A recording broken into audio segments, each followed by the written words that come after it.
Hi guys, this is Elizabeth Quam from Getty Grove, and we are talking about a little bit of elderberry today. Elderberry is a wonderful plant, and some of you might be a little bit scared when you hear that they are toxic. I know one of my friends said that she was scared to even plant them in her yard because she was afraid that her son was going to eat the plant. I'd like to disarm the toxicity a bit of this plant, if I will. We have moved into our house, and our kitchen is very elementary right now. I'm using kind of some dressers that I had from my house. We're gonna have lasagna on Monday. We'll have lasagna on Monday. So that's my kitchen right now. And then we have our living room, and then our TV, and then the shop's over there, but we're gonna make doors. I put that as a baby gate up there, those two dressers, because it just goes into the shop, and we're gonna have that closed off at some point, but here we'll put like a baby gate up so that he can stay out of my spices. Out of my spices, mister. We'll cook those later. All right, so I actually went and harvested some elderberries. So I'm gonna make some elderberry syrup.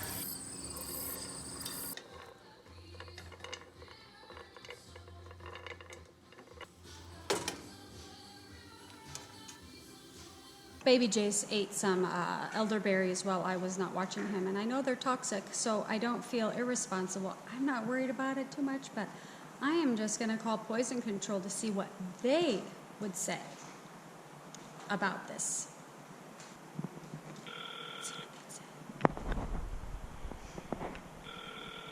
Hi, I was making some elderberry syrup, and I know that the berries are toxic, but I don't know like what that means for a baby that would get into it. So my 2-year-old got into some of the berries and ate some of the berries.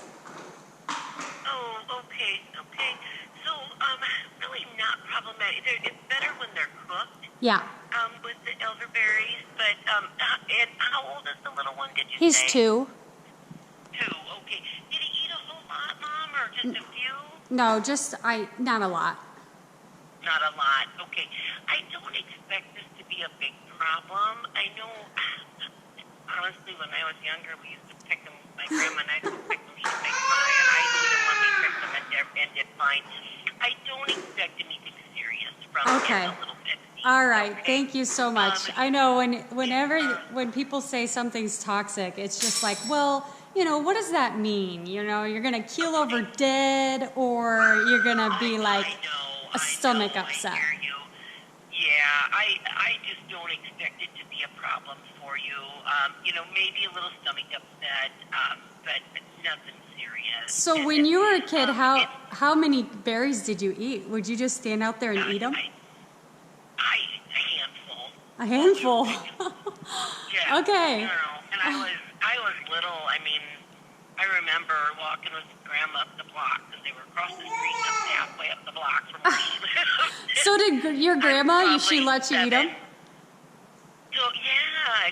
Well, I would eat them. She said, you know, we shouldn't really eat those until we put them in the pie. I'm like, okay. Oh, until you put them in the pie.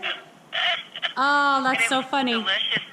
It's still my favorite pie. You can hardly ever find it. Oh, I hear they make a wine too out of elderberry berries, but they're in season right now, so I'm starting to pick them in the field, and I'm making some tonic. So the lady for poison control actually called me a couple hours later, and she said that she had been doing some research, and she came up with that the ripe berries actually are not poisonous, except for the seeds that you wouldn't digest because you're not grinding it up. The seeds can be poisonous, but they just pass right through you. Anyway, and the leaves and stem and bark are poisonous. It's kinogenic glucosides, so they're cyanide inducing glycosides that actually, in the metabolism of them, produce cyanide. But I thought it was interesting in this abstract of the metabolism of kinogenic glycosides. It says here that the potential to toxicity of it's interesting, it says potential toxicity of kinogenic glucosides arise from the enzymatic degradation to produce hydrogen cyanide. Information on the metabolism of kinogenic glucosides is available from in vitro animal and human studies. In the absence of B-glycodase enzymes from the source plant material. So in the absence of those enzymes, which would be part of the plant itself.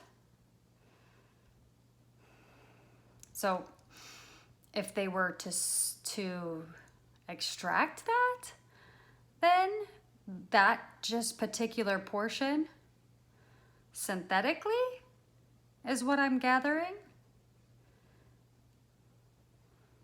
Okay.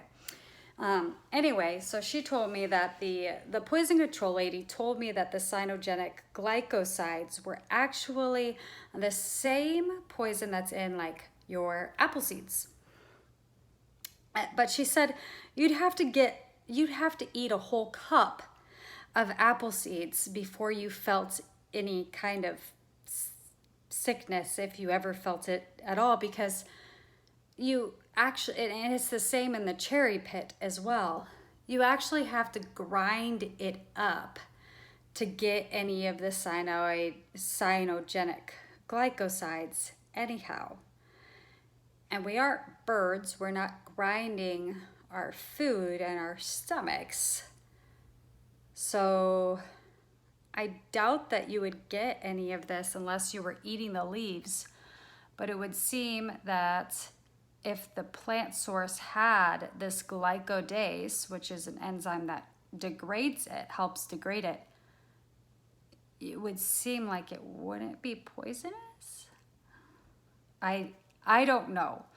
I'm not gonna go eat elderberry leaves, but I am not gonna be too afraid to plant them in my yard, to plant them out in my field, to plant them in my ditch, because that's where you see a lot of elderberries at. So I was wondering what the seedlings of the elderberry looked like, because I've got all these elderberries, little bits of seeds, and I wasn't pulling off everything in my compost. So I wanted to look up that. Their little seedlings are like, they look like this.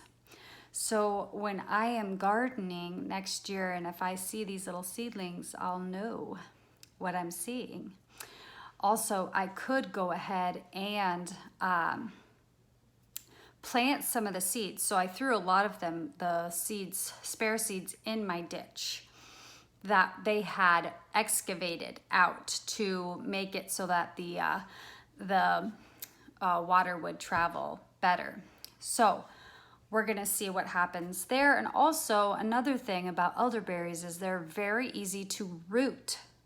So if in the spring you take a clipping of the twig and start to put it in water or in a material, some soil, and keep it moist, and it'll start to take root, and you can enjoy more and more elderberries. And it's interesting that the varieties, different varieties, grow different amounts of berries. So you've got your common elderberry, but there's also ones that you can buy that produce a lot more berries on their plant, darker berries, lighter berries.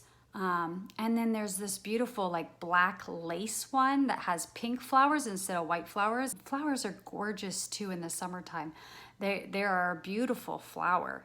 It's really a nice plant to have around for its medicinal purposes and its beauty. Win-win. All right, so yeah, I bought pumpkin spice instead of making it. I love to put pumpkin spice in the elderberry syrup. And it's just whatever to taste. If you want it really pungent, you put a lot. And I also add a little bit more nutmeg because I really love the nutmeg flavor. I love a lot of spice, so I just put it pretty thick in there. And I'll mix it up.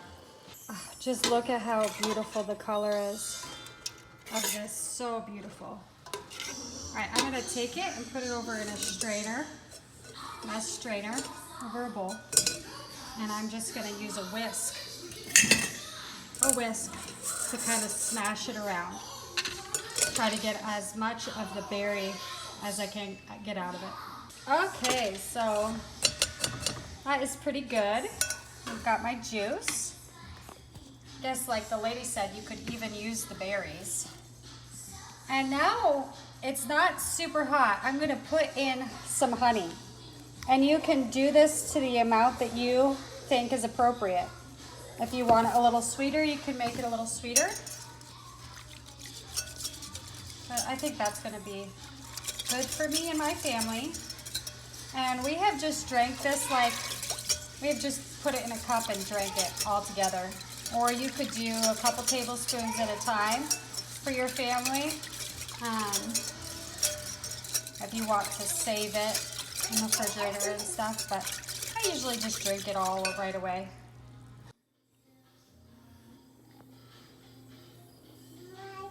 Perfect. Cheers, guys. Uh-oh, uh-oh, uh-oh. Here, let me take out the spoon. I'll poke your eyeball.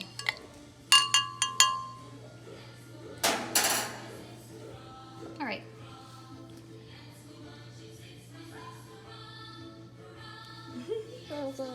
Yummy?